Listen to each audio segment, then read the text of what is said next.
Okay, here's an accessory you wouldn't want to be without either, and that's a small protractor that you can get behind the blade to adjust the angle of your blade. First of all, when you first get your saw, or any time after you've changed the tilt of the table, you want to come back and square your blade up to the table. You want this blade to be as square as possible to the table when you're making cuts, especially in thicker material. That's very important. So get yourself a little protractor, or some people will just use a right angle, a small 2-inch right angle gauge right there, but you want some way to have the ability to square the blade up to the table. With the protractor, the advantage to that is when you go to tilt your table, you can use this also to set the angle. You know, if you're going to do like a 4-degree cut, you can set it using your protractor either left and right.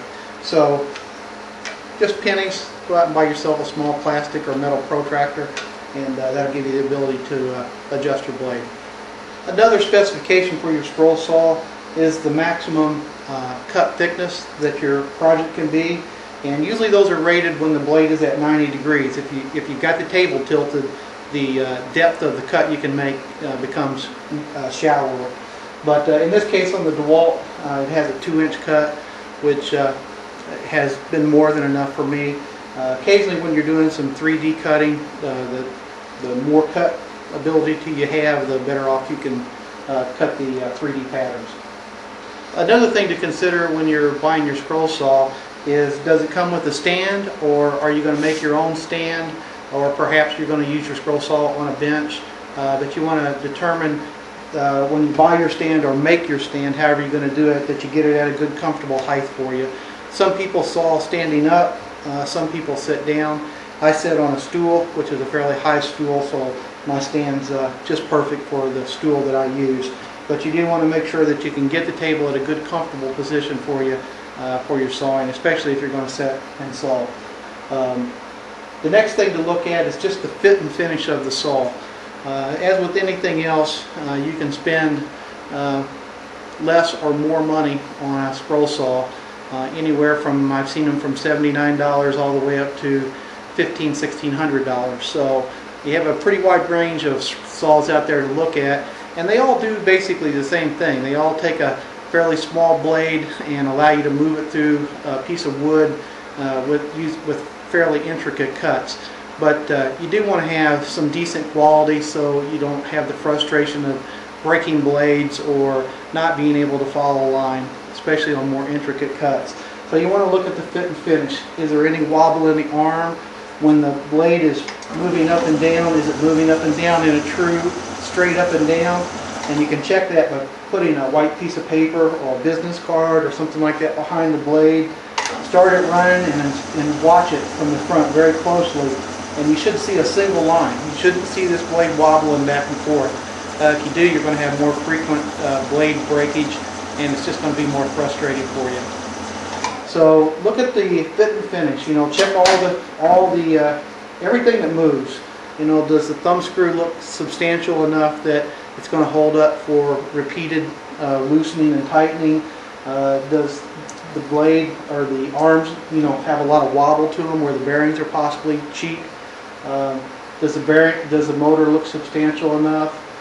Does everything just feel and fit good? So spend a little time looking at that, and you can tell. You can stand there in the store and tell when something's cheap and when it's not, and then you have to make the decision on, you know, the trade-offs for the cheaper saws if it's worth it for you. Another obvious consideration to look for when you're buying your saw is the warranty. Does the warranty cover parts and labor for 1 or 2 years? And if the saw does break, what's the process for getting it fixed? Is there a local service center for the saw you're going to buy? Will you have to ship it off?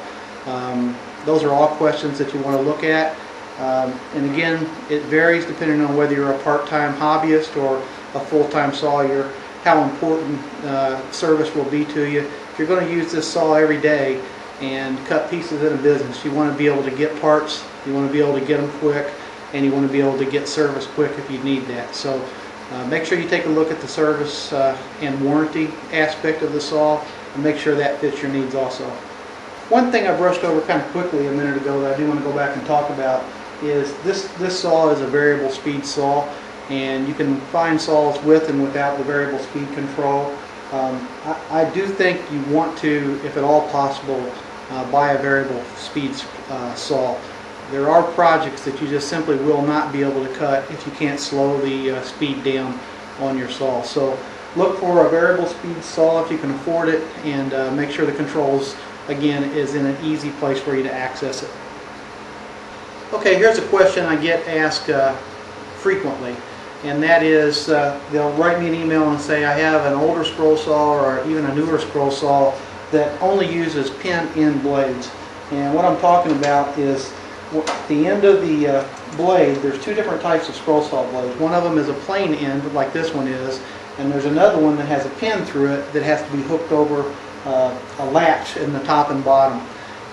The disadvantage to the pin end blades is it's very difficult to get them inserted into smaller through cuts for your projects. So if you're out looking for a scroll saw right now, I would suggest that you go ahead and buy one that will accept the plain end blades. It's going to make life a lot easier for you. If you do have the pin end blade, most of those scroll saws will have an accessory that you can purchase that changes the head of the saw to give you the ability to clamp a plain end blade into it.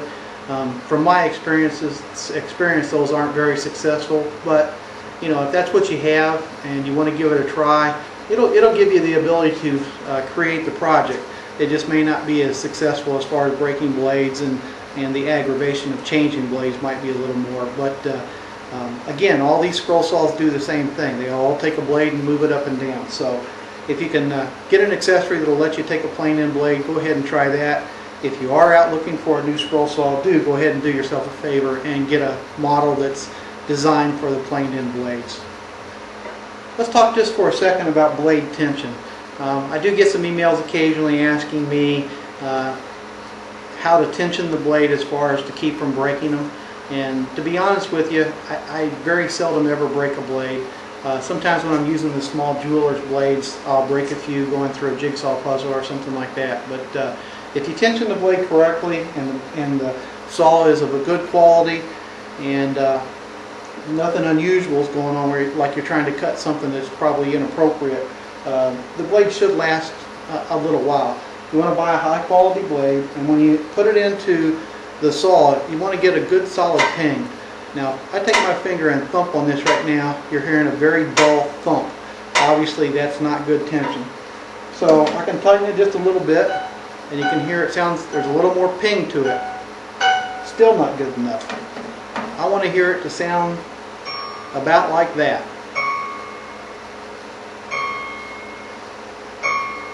So you don't want it over tightened. You don't want it so tight that you know, you're putting extra strain on your saw or that you're going to weaken the blades. But you do want to have a good crisp ping.